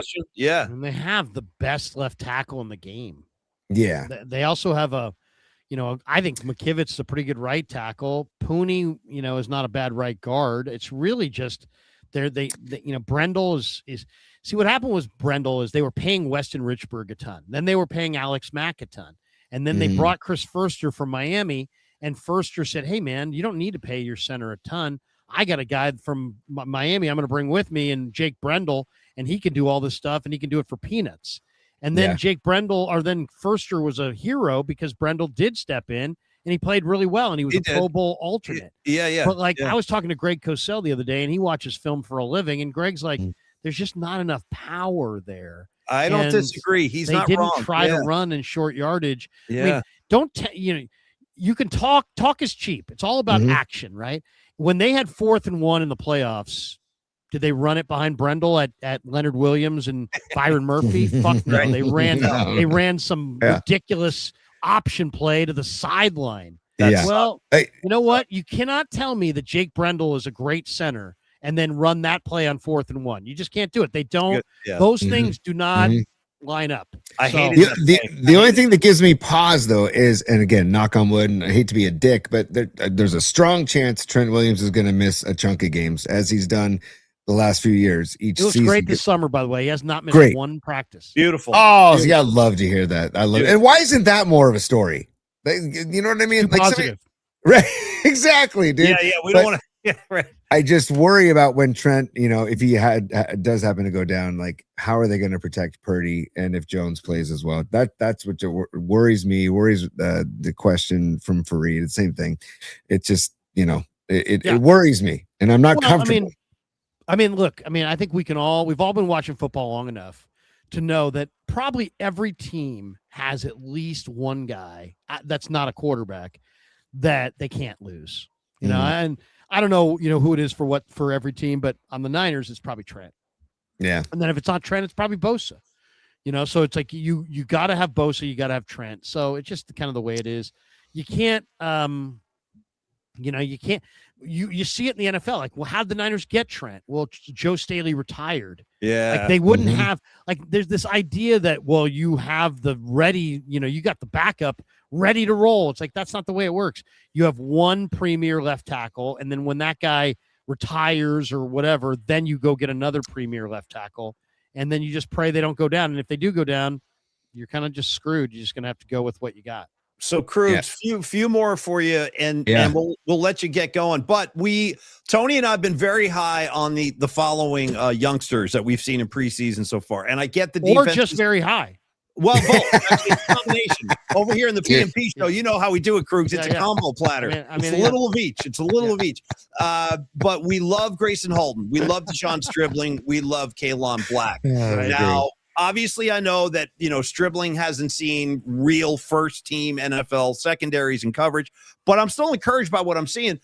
Who are the youngsters that have kind of turned you on or made you sit up straight and be like, yeah, this kid's got something? Because I really like Stribling. I like the way he looks. Well, I mean, there's a bunch of them, but I mean, Stribling is he's just so great on so many levels. He's so mature. His hands are strong. He makes the kind of catches that rookies don't make. He makes catches with bodies around him. He makes catches with a sea of hands where his hands are stronger. Yep. He makes catches, those 3 flies up. Remember we used to play that game? 3 flies up. Nice. Yeah. It was a great game as a kid. And then like the tall kid always won, right? And it's like, he caught a ball last week against the Chargers and took a pop from Jefferson. And I was like, damn, that is a veteran play right there. That's not the play of a rookie receiver. He made a play. I went down to El Segundo last Tuesday for the joint practice. And he made a play in the red zone on a throw from Mac Jones where he had a defender right there, and they were both in the corner of the end zone reaching for the ball, and Stribling just took it away from him. Nice. So he's got that, and he's, like I'm a big college football fan. At the end of the year, people were talking up Trinidad Chambliss from Ole Miss. Yeah. And it was all because of this guy. And it's like this year, I'm looking at the preseason prognostications for college football. Oh, and they're talking up Trinidad Chambliss. But dude, if you watch this Trinidad Chambliss, he sucks. Yeah. Right. He's 6 feet tall. His arm is kind of scattered. He's going to play NFL quarterback like we're going to play NFL quarterback. but he's going into the season. He's like the one of the 5 guys that they think might go in the first round at quarterback. And it's all because Trinidad Chambliss threw the ball up and Stribling just kept making play after play. So he's really good. Kalon Black's really good. Yeah. I'll tell you one that's a wild one. James Thompson Jr. was an undrafted free agent who played 5 years of college football, 4 at Wisconsin. They transferred to Illinois for 1 year. This guy had 36 reps of 225. Okay, so I know you guys aren't necessarily power lifters, but I mean 225 is 2 plates. Okay. Yeah. I work like a dog to be able to put up 2 plates, and I can get it. I can get it. Even I'm 56, I can get it like 2-3 times. Okay. Yeah. CJ West, Niners defensive tackle, built like a house, really thick and strong. He put up 23 reps. Yeah. Think about that. 23, 2 plates. I mean, it's a ton of weight, and you're moving it. When this guy tops out, when CJ West, who's enormously strong, tops at 23. Yeah. This James Thompson guy goes and does 13 more reps. Nice. He had 36. That's badass, man. And when Badass. you watch this guy, he's kicking ass Nice. every day. He's so strong. So I'm doing an interview with Kasarik the other day, and I said, Chris, bro, what's going on with this guy? This guy's amazing. And he's like, well, we had a draftable grade on him, and he's really, really strong. But you know what?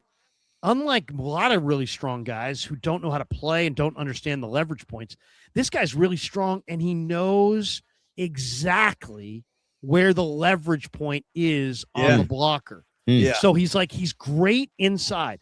He grabs your chest plate and he drives you back. And then he's got speed to come off the block and throw that guy away and get the quarterback. He's 6'6", 310. He reminds me, when I watch the film, I'm like, dude, he reminds me of Chris Jones, which is Chris Jones is awesome. He might be the best. He might be the best guy going. Yeah. So I'm like, is this real? You know, because like sometimes it's like, is it real? Is it not real? And he, in the one-on-ones the other day, got Brett Toth, who's about 310, and he just walked him back into the quarterback with such violence that everybody around the pile went, ooh. Like, you heard this, like, kind of, So he is, this guy's undrafted.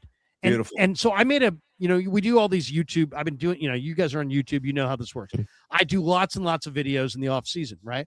One of the streams I was doing right before camp, one of the topics was, give me a bold prediction. Let's do bold predictions on the year. Things that maybe aren't even going to happen, but we'll just have a little fun.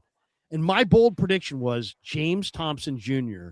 is going to, at some point, run with the ones. He's going to be a starter. Wow. Nice. Wow. That is bold. That's right bold. on. Earlier this week, he's taking starter reps Nice. over Alfred Collins. My man. The story around the Wow. Niners that isn't really being told is they have 3 rookies up front: Halton, Thompson, and Eason. And those 3 guys are outplaying Alfred Collins and CJ West. Wow. I don't know what's going to happen. I don't know who's going to get cut. But I'll make a prediction right now. I think before they hit the ground in Australia, the Niners are going to trade either CJ West or Alfred Collins and give that spot to these guys. Okay. If they got the wealth, I mean, why not, man? Yeah. That kid Halton, man, he seems to be. He's Yeah, and also I love his vibe though too. He's like a leader. He's like a leader as a rookie. Like Chris told me about him. He's like, you know what's the deal with him, Krug? I'm like, what? He's like, he loves ball. That's loves awesome. to That's talk nice. ball. That's it. Nice. He loves to practice ball. Yeah. He's like, this guy loves it. Beautiful. You know? That's great. I mean, it's no different than any other job, right? If you love it, you're gonna be good. You're going to excel. Yeah. And then Tony, go ahead. You get your final shot in for Krug. I got a final one, and also we got something from our guy Don Peralta too. But really, Lair, this kid Jaden Duggar, right? You said there's like, you're looking at this kid undrafted, and you're like, ooh, like I see Duggar, and I say, ooh, at some of the plays he's made. Do you think we'll be seeing any of him in the throughout the season, or like would it take an injury or something? Like, what are the odds of him getting on the field? Well, he's very young. He's probably the youngest guy on the team. He's really intriguing because he's long and he's 240 pounds, and he's running with the ones a lot at linebacker. Okay. So but he also, because he is so young, guys, he takes a lot of bad steps, false steps. There's going to be a lot of busted plays. I think that the fact that they just picked up Deion Jones, the veteran, is kind of maybe proof that they've had some injuries, but I think it's also kind of a statement that they love Duggar, but he's not yet. really ready. Not to yet. play. Okay. That's They fine. have another guy. They have another guy that you got to look for tomorrow night. And it's not just that he's got a spectacular first name, but Larry Worth III. Nice. Okay. Okay. So this guy is awesome. He didn't get drafted. Okay. He didn't get signed as an undrafted free agent. He got invited to the Niners mini camp. Wow. All right. By the way, he has his own YouTube channel. Yeah, So there you go. He's a real character. And I talked to him about it. I'm like, you got your own YouTube channel? And he's like, yeah. I'm like, I got my own YouTube channel. I go, man, you got to come on. He's like, yeah, absolutely. And then he goes, I got 6,000 subs. How many you got? And I didn't want to say. I was like, I'm like, well, a few more than that. But you know what? I've been working at it. I've been grinding, man. And he's like, no, man, tell me, what do you got? I'm like, oh, like about 70,000. 70,000. Oh, bro. She's like, he's this skinny safety who's 6'4", 225, but he's actually kind of ripped. Yeah. And he's in great shape. Yeah. He's from Arkansas. And this guy translates speed to power like very few. Yeah. And watching this guy in the last week, he is so dominating against the tight end. Tight ends cannot get away from this guy. He blankets you. He's 6'4". He's got long arms. He's kind of like Duggar. This guy can play that position, that fever backer, which you got to cover like a corner. You got to rush like a D lineman. You got to tackle like a linebacker. This guy can do it. He's unbelievably fast. I mean, look at this division. Seattle's got, this kid Arroyo, the tight end. They also have AJ Barner. Rams have a really great group of tight ends. Fucking Arizona's got what's his name, McBride. That guy's an awesome tight He's end. a beast. McBride, Yep. Kelsey's still in Kansas City. Laporta's still in Detroit. Colston Loveland with the Bears. You got to be able to defend the tight end, especially in the NFC. Who's my guy? Who's my guy? Krueg's in Vegas too. Brock. They're big Bowers. Brock Bowers. Yeah, I also like that guy. I like that guy Fannin in Cleveland too. Oh, he's great. Yeah. He's great. Yeah. So the tight end, you got to be able to cover the tight end. And Yeah. this guy blankets the tight end. Nice. And he's so, get this.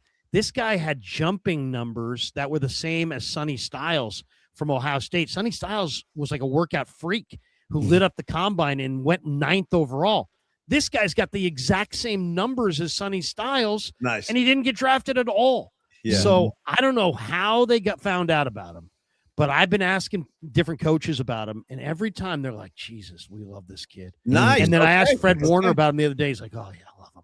Absolutely love this kid. He's just great. He's got the greatest attitude, and he can cover anybody, and he'll hit, and he can run. And I'll say this: Larry Worth the third is the guy that I will be watching tomorrow night. And if he has a huge night, they might have to cut, the special teams guys, Wallow and Gifford, and go with Larry Worth, because I don't think he's going to clear waivers.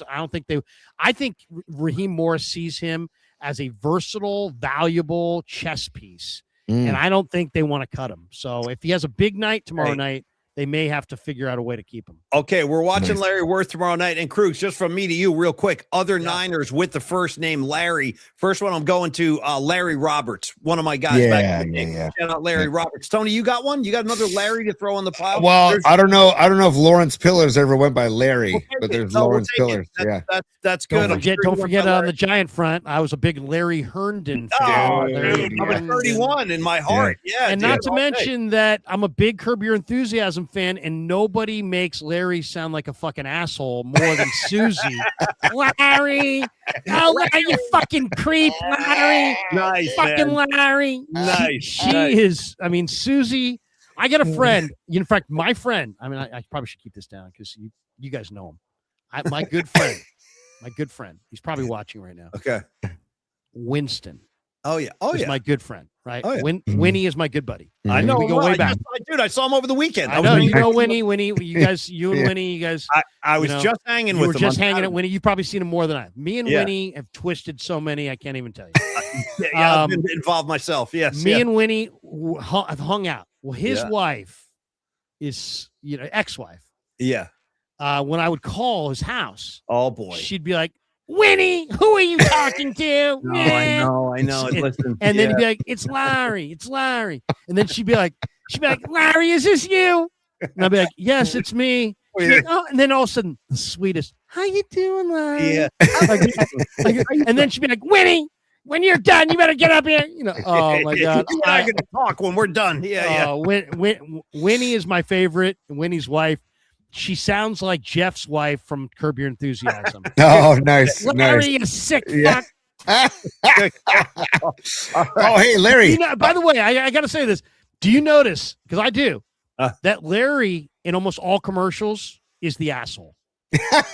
I'll have to keep an eye on that. I have not They never make Larry like a well-balanced, cool guy. It's always like, Larry's the guy who doesn't know what he's doing. Larry's the guy who stepped in shit. Larry's the guy who makes the mistakes that you don't have to make. Well, but then again, I mean, don't forget, dude, we've had a heavyweight champion of the world, Larry Holmes. I mean, here he comes, dude. So, I mean, there are some great Larrys out there, and I crown Krueg Krueger among them, of course. My mother called me Lawrence forever, and I hated it. Yeah. When I went to school, and I remember 5th grade, you care about these things in 5th grade. It's the first day of 5th grade. Yeah. The teacher called me Lenny. Oh, she read it wrong. Oh, dude, nice. It was 5th grade, so it was a pretty tough couple weeks there at the beginning. Yeah, of 5th whatever, grade. Lenny. Whatever, Lenny. Lenny. It could have been worse. It could have been worse. Other great Bay Area sports name mispronunciations. Top of the list is Al Davis introducing Lane Kiffin at his first ever press conference. And this is what he says. I'm going to bring up the new head coach of the Oakland Raiders. Here he comes, Lance Kiffin. Dude, he called his own head coach Lance, dude. It was rough. Come on up here, Lance. The people want to meet you. Remember when he tried to prove to us that Lane Kiffin was an idiot because he didn't like Jamarcus Russell? Yeah. You know what? This guy doesn't. He didn't even like Jamarcus. Yeah. It's like, dude, now nobody liked Jamarcus. Shout out the scissor. Remember the scissor. And also like, the purple drink.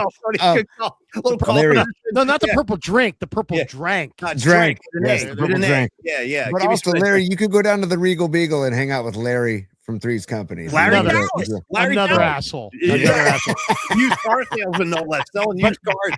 Yeah. But, I mean, who was the biggest asshole in Dallas? Larry Hagman. Larry Hagman, totally. Of course, he was J.R. Ewing in Dallas. But yeah, actually, there aren't too many favorable Larrys in the course of history. I'll give you maybe the most divisive Larry in the Bay Area. He's down there at 3rd and King. You know what I'm talking about. Curls.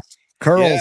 He's got the curls going. Yeah, it's been a tough year. Who are we thinking of? Yeah, Larry B, the guy down there, 3rd and King. Okay. LB.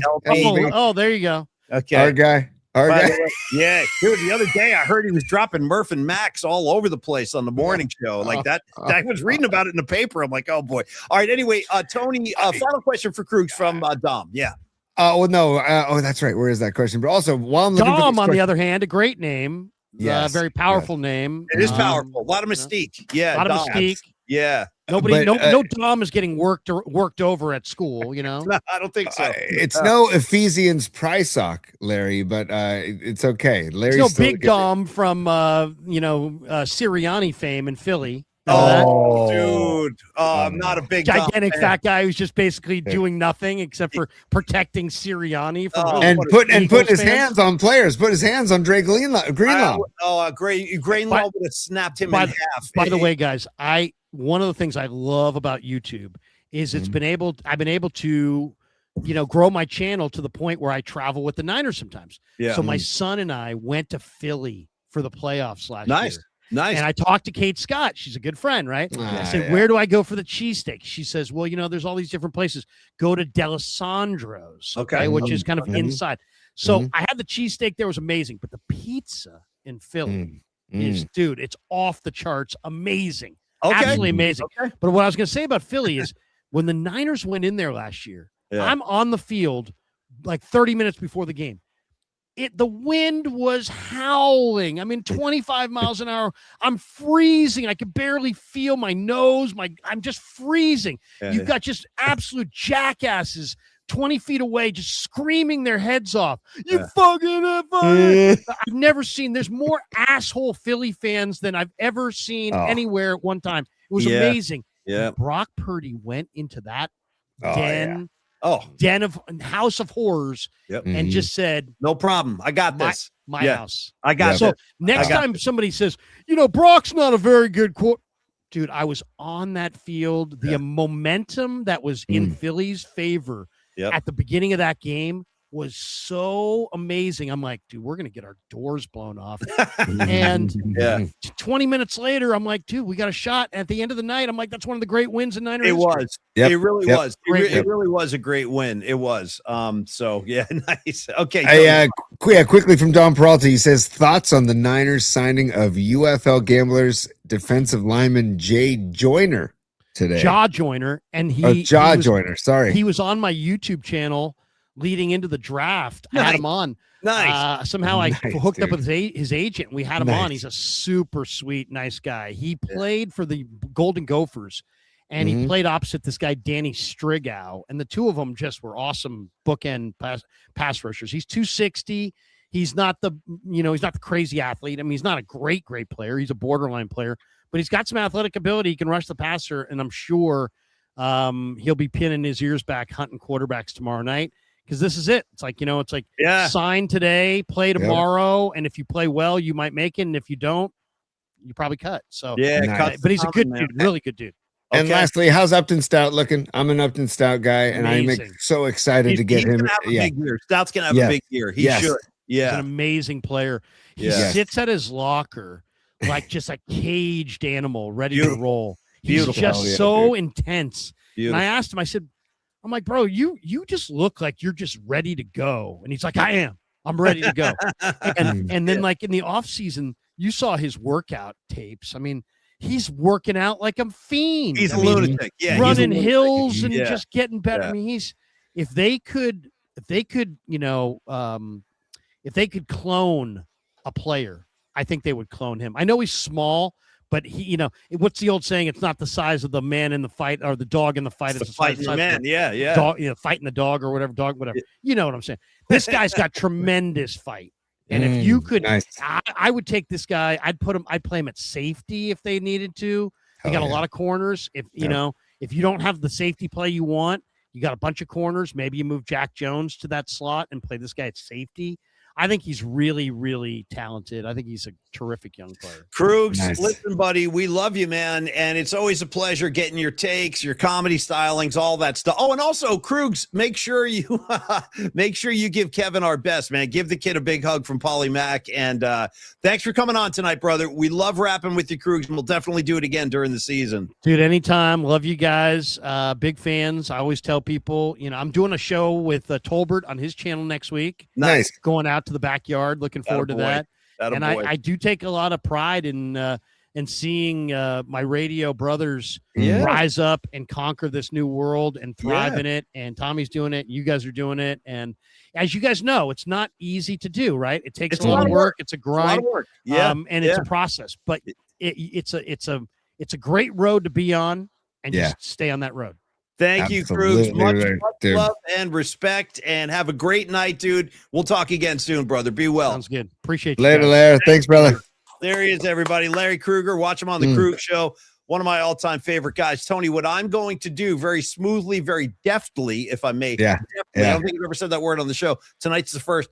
We are going to give some love to Dom Peralta and Peralta Arts. Okay. Well, speaking of, Dom Peralta made this for us, Paulie. That is the offering basket in the church, now sponsored by Kalshi. Just if you want to. You know what, dude? Why don't we say, screw this? Let's just start using our own sponsors. Put Longbridge on the collection basket. Put Secure Money up in the stained glass. We'll do it all week, folks. Yeah. This mass is brought to you by Jesus Christ and our good friends at Chrysler Buick. Yeah. This reading from the book of Psalms is brought to you by my good friends at Lexus, Tony. Yeah. That was a great riff to start off our session with. That was very strong. I actually made a note for best of. I thought that was funny. That might be good for a best of at the end of the year. Definitely. And Dom, thank you so much. But this is just a tiny example of the creative genius of Dom Peralta and how quickly he turned this around for us to throw onto the show. It's like, I can't not have this get onto the show. But we love Dom and Peralta Arts. And Dom, thank you so much for all of your support of the show, dude. And again, we've said this many, many times. I am doing it for my horseshoe tournament this coming Saturday. We're hiring Neil Denardi and Longbridge Pizza, and the pizza wagon's coming out. And he's going to be making pizza all day Saturday in Half Moon Bay. And also, I hired Dom. All the guys who put on this. This is our 13th annual horseshoe tournament. It's a bunch of college buddies. We hired Dom. We're like, you know what? Let's have Dom make the poster for the tournament. And so Dom has put together this poster. I'm trying to find it right now, Paulie, but I will get it loaded up here. But it's with Peralta Arts. My point being is that you can give Dom a call or email Dom and enlist his services in his creative genius. 650-796-3144, Tony. Dominic at Stellar.Design, creative Tony. Yes, absolutely. Let me pull this up right now. Oh, you know what? I had it loaded. Sorry, Paulie. You're good. I like it when you do your thing. I don't even know what you're doing back there, but you look busy, so I'm not going to interfere. Yeah, so here's the first. This is the sketch. Like, this is the creative genius, the sketch that Dom started off with. We said, hey, We want Bill Murray, and we want Half Moon Bay. I like that. Yeah. Dude, and that's the sketch, right? And then here's the finished product, which is just a badass poster that I will load up here. There we go. There's the finished product right there. And it's got all the information, but it's also got Half Moon Bay in the background, and it's got Bill Murray, it's got horseshoes. And this is an idea I had, or we had, the guys who put on the tournament, and Dom took it and ran with it. Point being, hire Dom to make something, a work of art for a special someone in your life. Again, 650-796-3144. Email Dominic@stellar.design. Thank you, Tony, and thank you, Dom. Okay, final thing for tonight, folks. We have not secured a winner for either of our ticket giveaways, so we're going to do it one more time, and we'll announce the winners tomorrow. We have not had the correct answer yet. So for starters, courtesy of our great friend Miriam, she is offering up a pair of Giants tickets for tomorrow against the D-backs. Go out there, watch him build the 6-run lead and lose it in the 9th. Have a great time. But the question was, I told a story on the air yesterday about going to the San Francisco Symphony.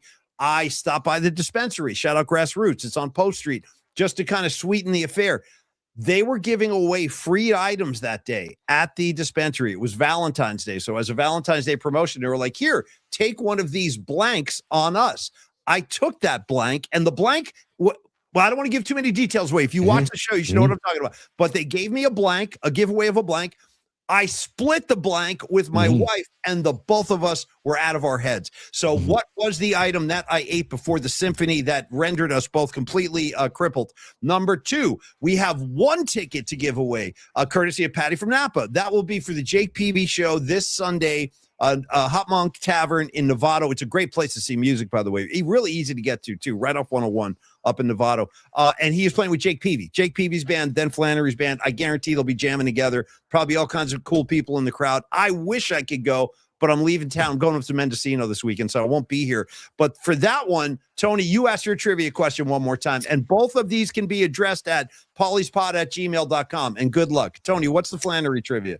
Tim Flannery's band, known as the Lunatic Fringe, has a mantra that Tim says all the time. It's 2 words. 2 words is the mantra of the Lunatic Fringe, and it has to do with this. It has to do with the big heart, a big heart. Okay. So that's my hint to you. Email us, pauliespod@gmail.com. It's just the slogan or the mantra of the Lunatic Fringe. Tim says it often, and it's all over the Lunatic Fringe merchandise. Email pauliespod@gmail.com with that answer, and you will have that ticket to see Flan and Jake Peavy Sunday night at the Hot Monk in Novato. If you can't make Novato, go see them in Half Moon Bay tomorrow night at Old Princeton Landing, or go see them in Santa Cruz on Saturday night, or go see them in Chico on Monday night. So check them out while they're in town, Paulie. And the Old Princeton Landing, by the way, is on fire all weekend. They got Flannery on Thursday. Then they have 2 nights of the Mother Hips on Friday and Saturday. So good stuff. Paulie, while we are at it, we had a request earlier in the proceedings. And shout out to Shady Sizzler, who asks, is the answer Hans Lufa? We'll see. We'll see tomorrow, Shady Sizzler. By the way, great handle. A lot of new faces tonight. Great to see everybody. Hello to all of y'all on YouTube. Hello to all of y'all on Instagram, Twitter, and thank you for your Hans Lufa. Right in. Right. Hans Lufa. Sometimes he's got a stick, he'll get your back. Sometimes he's in your hand, and that's the facts. He might go low, and that's okay. Hans Lufa all day. He's got a special power. Big P. He'll scrub you in the shower. Exfoliate. Hans Lufa. There we go. Hans Lufa into...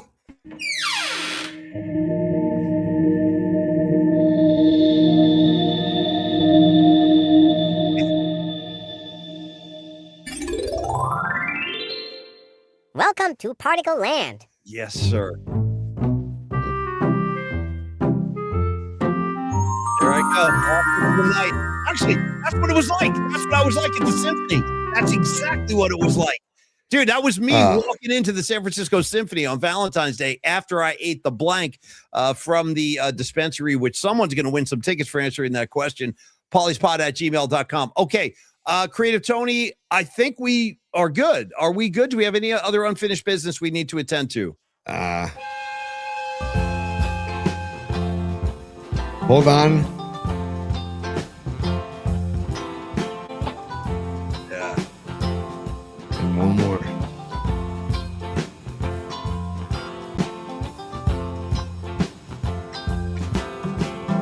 And then this one, I believe this is what Freed's asking for on the way out, Paulie.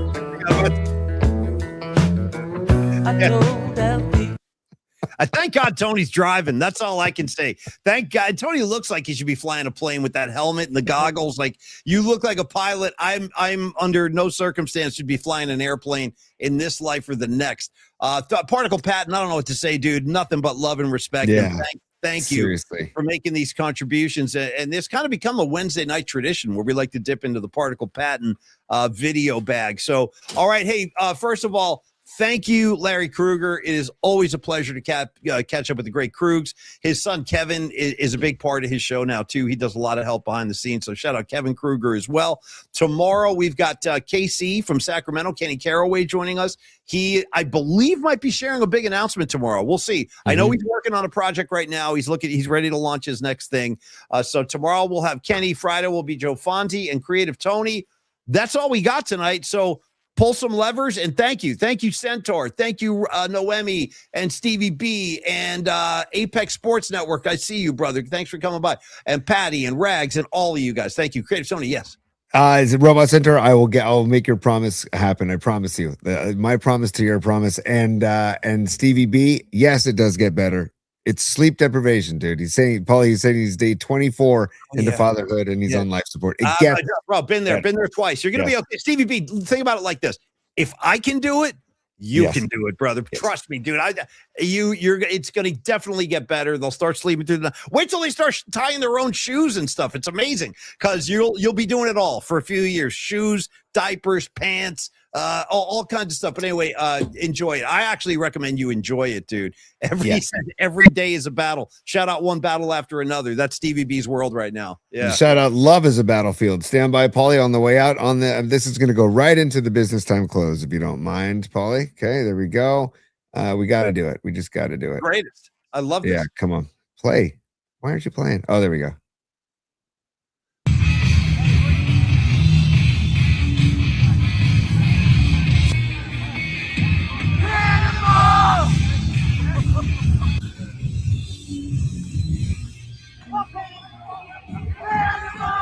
Yeah, it's business hours are over, baby. It's business. It's business time.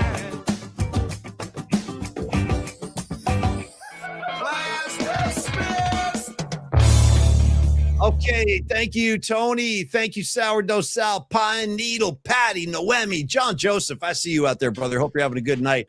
Centaur, of course, the Centaur family, Megan and Fareed and the kids and all y'all. Miriam, thank you for your generosity, dear. And Patty and all you guys. Have a great night. S. Wong, you be cool. Sourdough Sal, you be cool. We will see all of y'all tomorrow at high noon. Have a great night, everybody. Cheers. Peace, y'all. And we do have a winner for the Tim Planery tickets. Sure. Sorry, Paulie. Shardal, we will give you a call or email you. Congratulations. The answer was Love Harder. Love Harder from Tim Planery and the Lunatic Fringe. Take care, y'all. See y'all at high noon tomorrow. Peace.